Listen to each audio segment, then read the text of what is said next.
Eto na po ang mga kaganapan ngayon pong araw mga kagengeng. Eto po, nakakita po ako ng puno po ng atis. Ako po'y nagandahan kaya po aking binidyohan.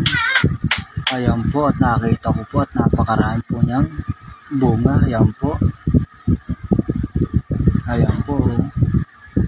Kahit saan po kayo tumingin na sanga ay hindi po nawawalan ng bunga mga kagengeng. Ayan po. Kaso po yung iba ay medyo maliliit pa lang po. Ayan po siya.